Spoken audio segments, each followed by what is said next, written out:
What's up? How you doing? Here we are. Beautiful day today. Beautiful day. A bit of a breeze, I would say.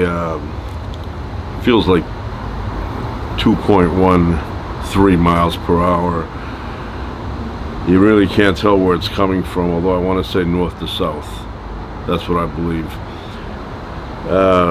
Today did a little bowling with my kids. Went up and I keep saying this, I need to get my own custom bowling ball. I'm tired of using the ones they have. My fingers don't fit right.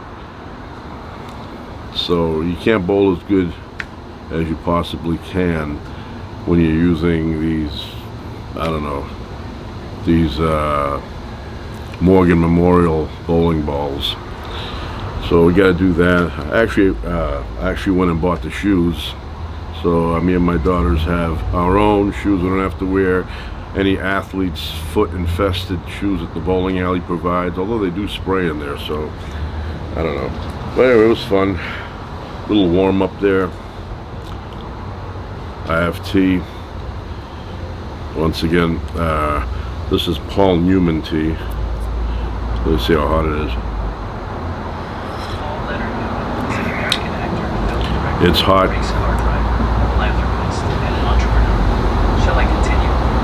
So,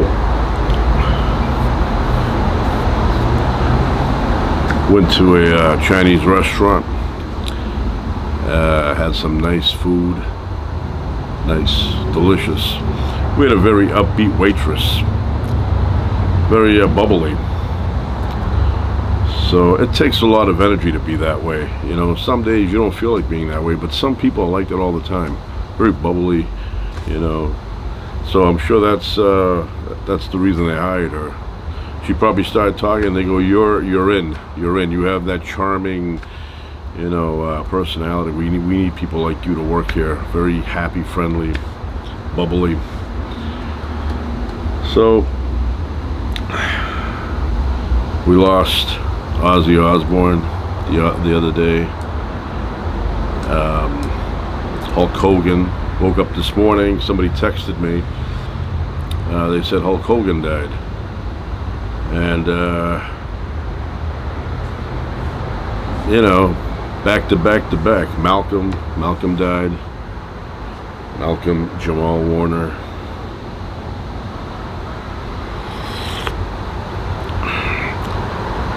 When I was a kid, I had no idea. I wasn't big into I wasn't into wrestling at all, the pro wrestling I'm talking about. But my grandfather was. He enjoyed watching these guys on Saturday mornings or whenever they came on. I think it was Saturday.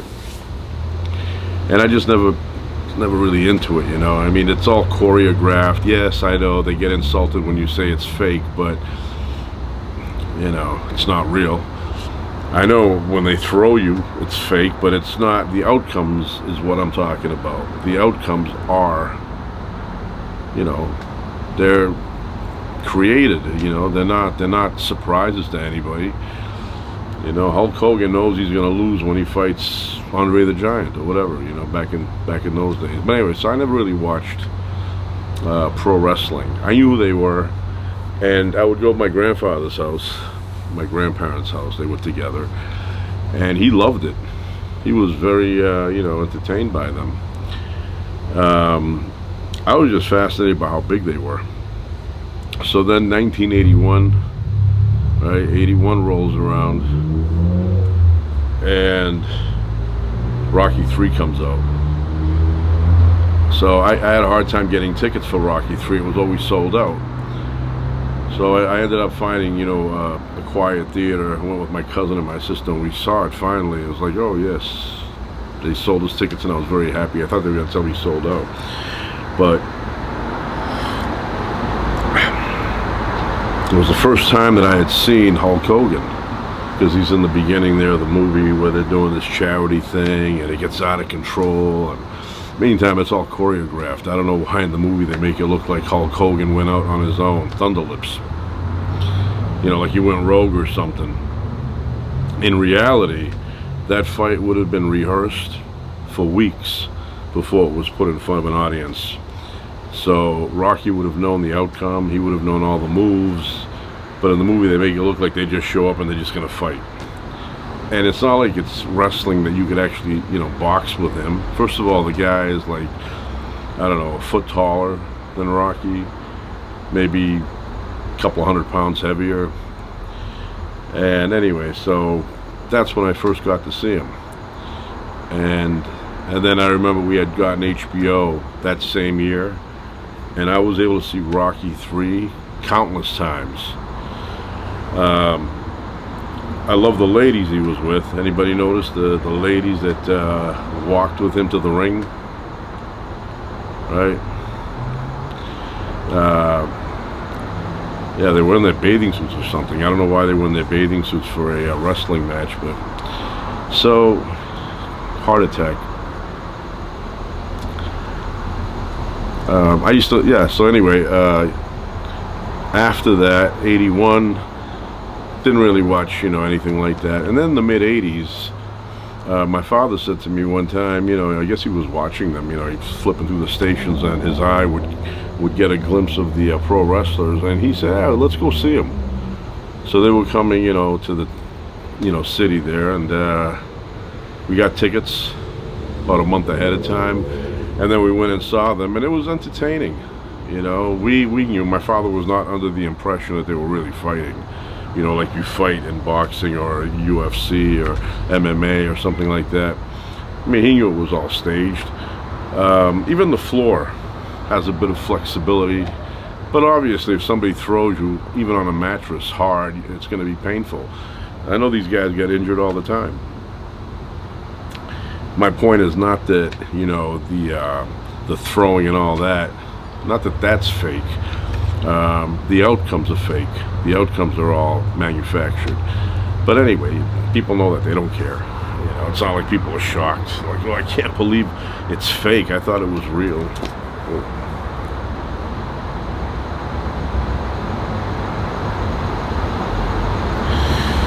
So we went, and then we went a few times.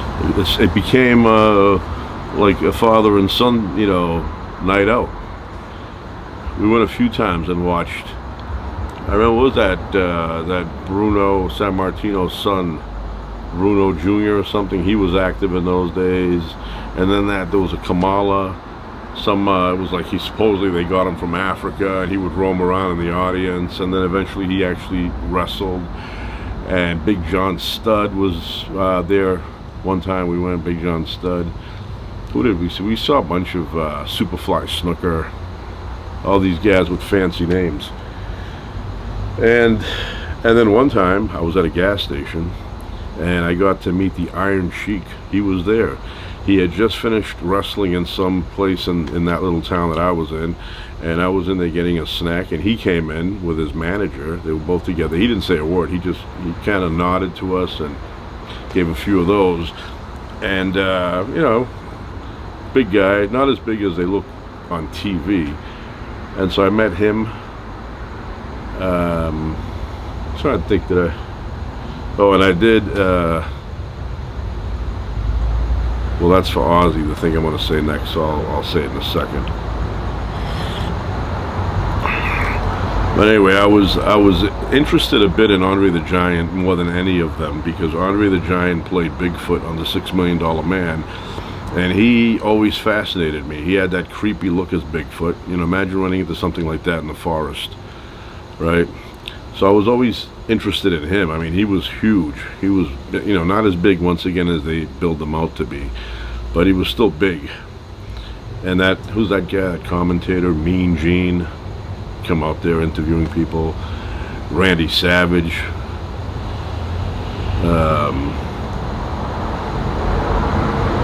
Mr. Wonderful, right? Or is that the guy on Shark Tank? I know there was somebody there who had that name. But very sad, 71 years old. Could have gone another decade. You know, he didn't even reach average age. And active, you know, was pretty active. Injured himself a lot. You know, although it's you know, choreographed, you still, I mean, dancing is choreographed. Dancers get injured all the time. You know, I'm sure Fred Astaire, you know, got hurt every so often. You know, I remember interviews with him in the old days, and he would say he had injuries during his career. So just because it's choreographed doesn't mean you don't get hurt. So anyway, that's what, my introduction to Hulk Hogan was when he played Thunderlips in Rocky 3. And then of course, later on, I watched the reality show that they had.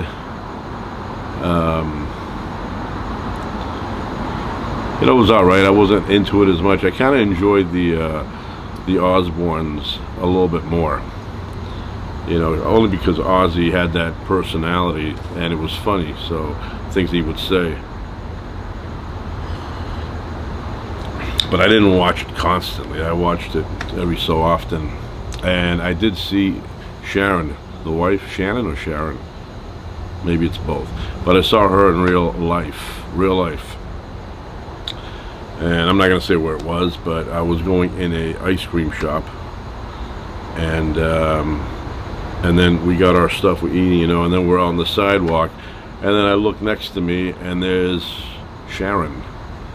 A lot smaller than I expected. Very, very small. And a little bit thin. So she was there for about, I don't know, 2-3 minutes, and then she got into I think it was I don't know if it was a BMW SUV or a Mercedes SUV, but she was with that daughter that does not appear on the reality show. So they got in and they drove off. The other day I saw that Rhea, is that her name, Rhea Perlman? Danny DeVito's wife. I saw her in real life. She was carrying boxes, and she had a BMW SUV. Yeah, so there was a time in the 80s listening to Black Sabbath, Ozzy Osbourne, A friend of mine had an IROC, and we were young, and we'd go cruising, playing that music loud.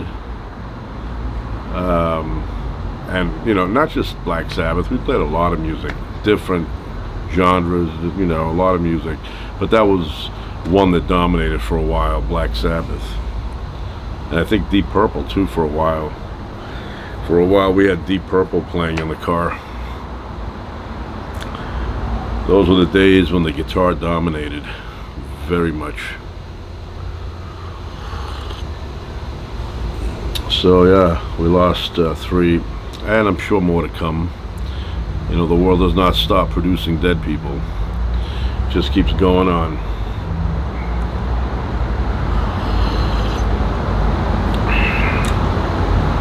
And I will say, Ozzy lived to be 75, 76, right? 76. He lived a lot longer than I expected. All these bad habits, all these drugs, and you still live to be 76. That's amazing. It's amazing, because somebody like that you would expect to live like maybe 35 years old. But he lived into his 70s. There's a lot of examples like that. Keith Richards is probably the best example of somebody who has abused their bodies with drugs, cigarettes, you name it, it's inside. And what is he, like 80 years old now? 79? Who would have expected Keith Richards to live that long? It's all genetics. All genetics. There are people that work out, 3-4 times a week. They eat healthy. They watch everything. They take supplements. You name it, they do it. Anything they read in Men's Journal, they'll do it, and they end up dying at 50. And then there's other people. They do all sorts of things. They smoke. They drink a lot. They do drugs. Whatever. And then you see them. They're like almost 80 years old, still going.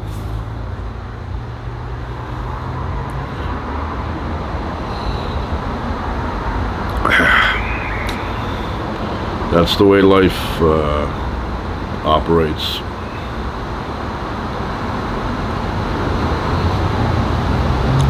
Quiet night. Look at that. steel. It's called a Jimmy bar.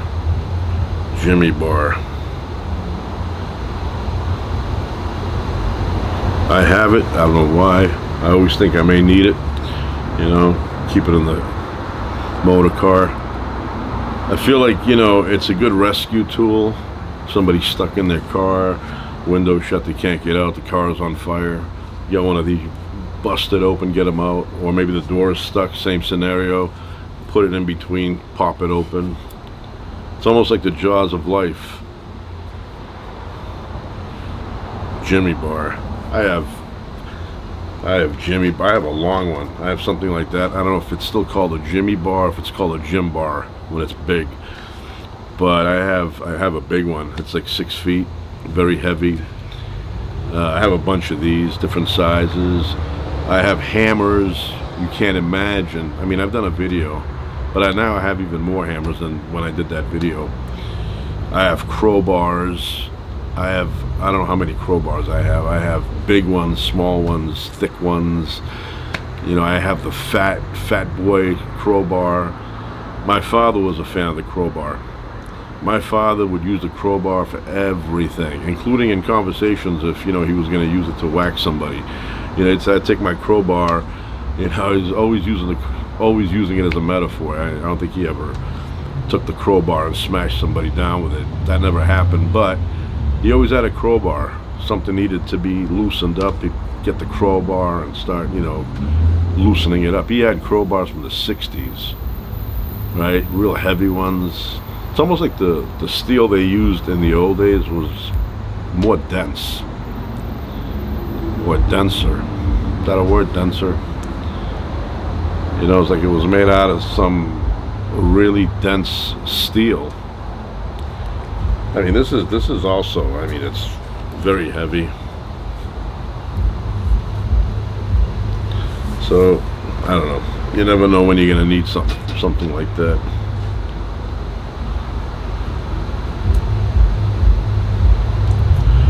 I hear like a song there with just a bass drum. Who came up with that?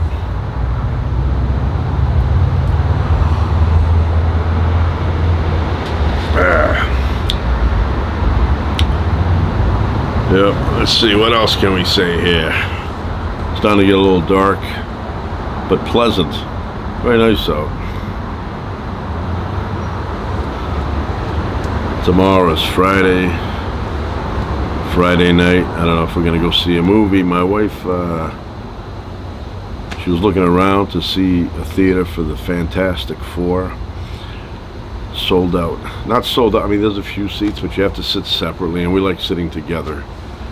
That way when I snore, they can nudge me. You know, if I'm too far away, they can't get to me. I'll disrupt the whole place. Management will have to come out. I don't even know. I mean, they say I'm snoring, but I don't wake up with any feeling of like, oh, I've been snoring. My throat is very sensitive. I don't have anything like that. I don't even notice it. And I don't wake up from a snore and go, oh, that was painful. Never had anything like that. So they say it to me, and I almost feel like doubting them.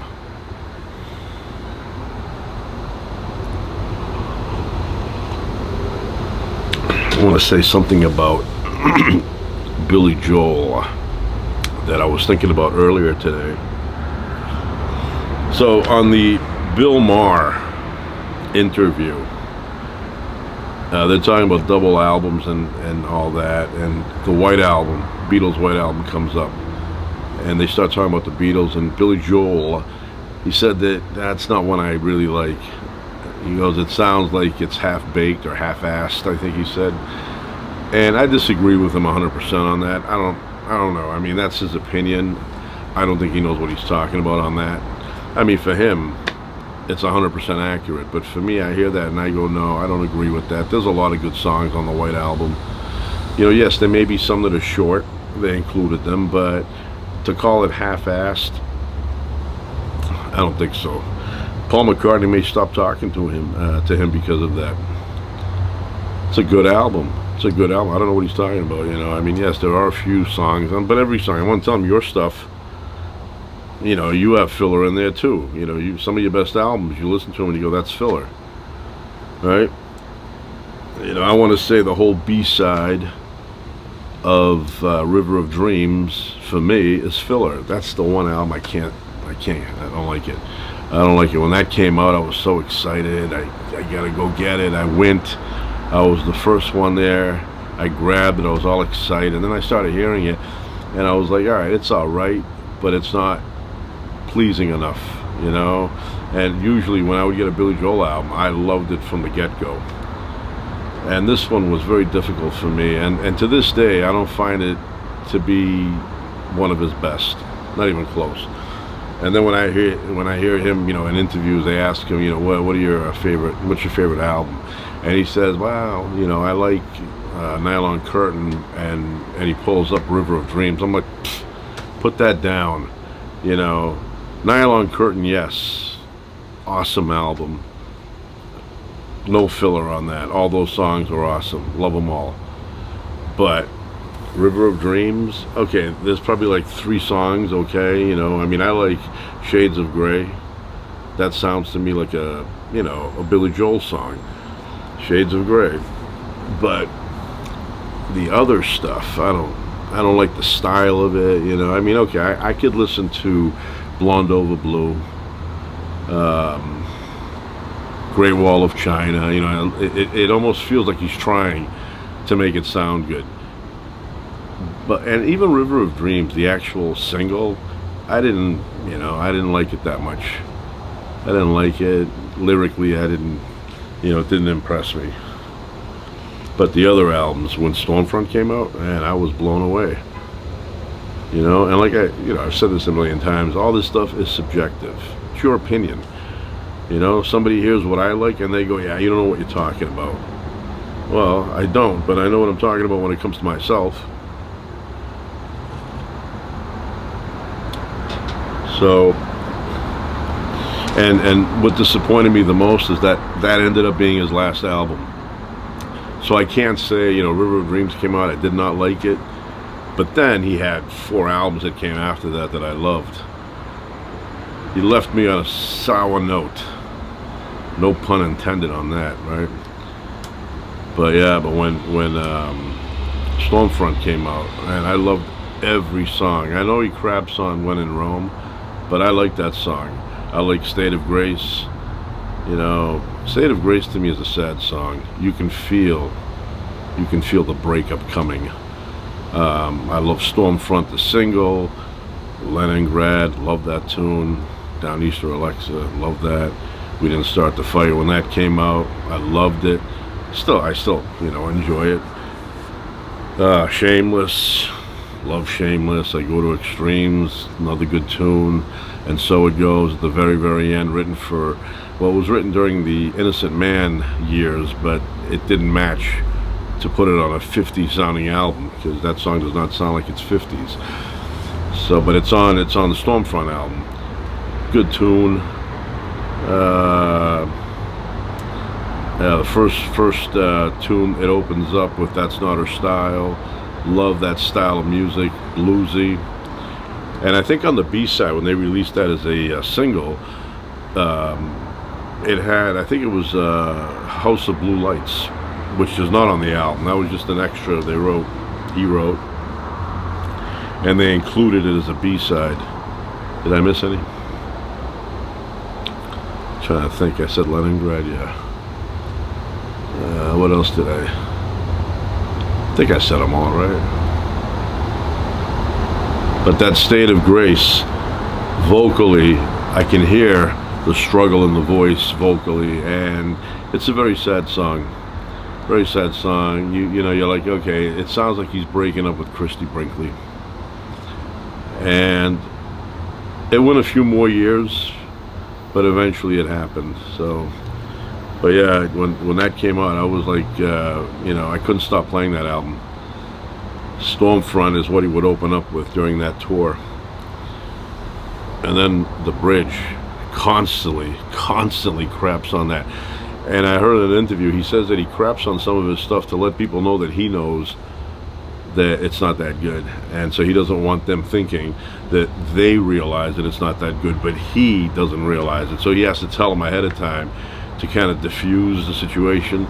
He basically says, "Yeah, I know. I also see it that it's crap." You're basically agreeing with some of the critics that you totally disagreed with years ago. Like say, "Yeah, this is crap. That's crap. Candleman's crap. Everything's crap." Then why are we fans? I don't like when he does that. And it's a bit insecure that you have to explain to people, yeah, I also think it's crap, so you don't have to say it, because I know it too. I don't think you know it. I think you just hate the criticism, so you jump ahead by saying it yourself. That way you hope that they won't say it to you, which I find a little ridiculous. But anyway, I was a fan when that Bridge album came out. I loved it. I've said this a million times. It's a million and one right now, Mama's Boy.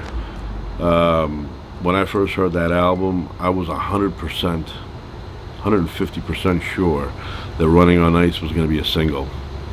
I, to this day, love that song. My opinion, I love that song. I love the way it flows. I love the speed of it. I love the drums. I love the vocals. Everything about it I love. And the fact that it was not released made me disappointed in Columbia Records.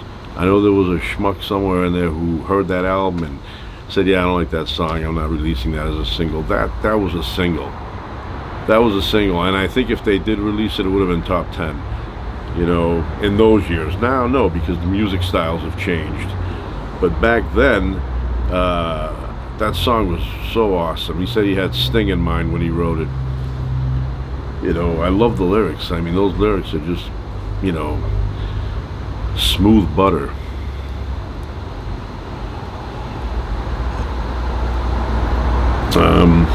Yeah, very disappointed, and because they never released it as a single, he does not prefer to play it in concert. He tried it a couple of times. He's not fast enough now, first of all. He's very slow when it comes to singing his songs. You can tell when you play them side by side. If you go live, Billy Joel 1978, find any song and then find the same song live in the 2000s, like late, teens or early 20s or whatever, or early mid-20s, and play 30 seconds of one from 78 and then play the same song from now, and you will notice a big difference in speed. So Running on Ice, you have to be fast. You can't sing it slow. You have to be aggressive with it and very fast. So that's why I think he doesn't play that. Same reason why he doesn't play An Angry Young Man. That's a song you have to be fast. So he's not fast anymore, so he's just given up. He basically says, oh, it didn't age well, or comes up with all sorts of things to, not do a song he doesn't think he can perform well enough. So, yeah. Very disappointed with that, though. That River of Dreams, I did not like the cover. But what are you going to tell your wife? Christy Brinkley drew that. Took time up in her room to draw that, little picture. And what was he going to do? Look at it and go, yeah, I don't want it. So even if he didn't want it at that point, he says, okay, I'll use it. And he loved it, he says, because it looked, to me, it kind of looked like Lucy in the Sky with Diamonds type picture. The one Julian Lennon drew and John Lennon looked at it, and somehow Lucy in the Sky with Diamonds ended up being LSD. I don't believe John Lennon when he says that. I mean, I'm thinking he may have seen those letters like that and say, hey, this is perfect. Lucy, Sky, Diamonds, LSD, I'm doing a song here. I don't think he did the song, because even the lyrics, even the verses sound like you're under the influence of LSD. So anyway, I like that song. I like the way Elton does it.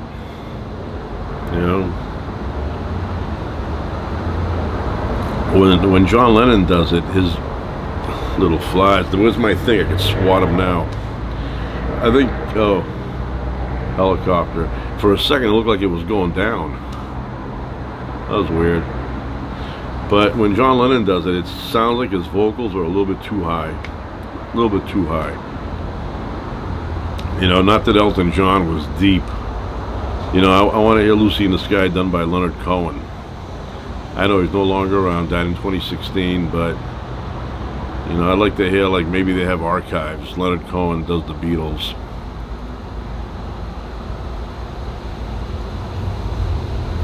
Leonard Cohen I'm a big fan of. Even as we speak right now, I'm a huge fan. Seen him in concert. Loved the concert. He did like 4 or 5 encores. 4. He skipped like a little kid on stage, back and forth. Saw him, had decent seats. I've even seen him outside of, saw him on Wilshire walking with a female. He had his fedora on, and it was him, a female, and some other guy, and they were walking on Wilshire. I did not bother him.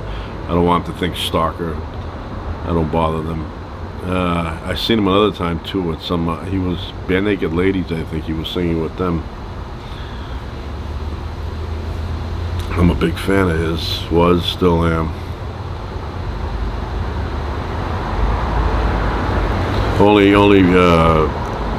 person, I mean, I'm sure there's a few, but the one that comes to mind right now that I really wish I had seen, Tom Waits. Tom Waits, I wish I had seen him live. He's still alive, but I don't think he's touring. I wish he'd come up with a new album. I'm dying to, you know, there's a few artists that move me like that. He's one of them. U2 is another one. When they announced they're releasing a new album, I'm looking around for it, you know. Love U2. Achtung Baby, my favorite U2 album. I know Joshua Tree is a great album, but for me, Achtung Baby was closer to me. Yeah, love that Achtung Baby album. That one I listened to I don't know how many times. It's carved into my brain, right? And then after that, I have all their albums. You know, Joshua Tree is an amazing album, great lyrics.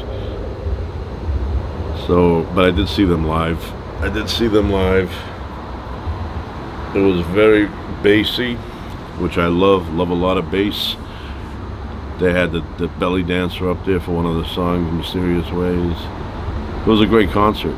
And I want to say, I don't know if it's 100% accurate, but Bono seemed a little lit that night. A little bit, not much, but he was a little bit lit. The way he was moving, it looked like he was going to fall. I wanted to grab him. You know, he's moving around, and I go, he's going to fall. He's going to fall, he's going to embarrass himself. But he never did. So I don't know if that was an act, or if he was a little bit lit on something. But it was a great show. Great show. Paul Simon, to a certain extent, you know, especially when he was younger, I couldn't wait for a new Paul Simon album. Love Kodachrome. Oh man, that song, I love it. I love it. I mean, I think that's back in '74. It's a long time ago. But, you know, I'm a fan. I find, you know, these are people that put out, for the most part, quality work. You know, Paul Simon is a great artist, great lyricist, great acoustic guitar player. So I enjoy him. Oh, and I will mention, I love Sabrina Williams. No. So I'm thinking Serena and tennis, and no, Sabrina Carpenter. Like Karen Carpenter's cousin or something. That song Espresso, man, that's such a cool tune. But I love all her, you know, releases. And my new Rolling Stone magazine that I just bought a couple of days ago has her on the cover. So I enjoy it. That song comes on Espresso, I'm cranking it up. Got the speakers pumping with bass. I got her singing from the front. So yeah, I love listening to Sabrina Carpenter. And she's, you know, the one that, you know, did the Paul Simon duet thing. So I mentioned it on another video recently, but I find her worthy enough to mention again. So anyway, I'm gonna go inside. I may come back out in a little bit. We'll see. If not, that's it for now. Ciao.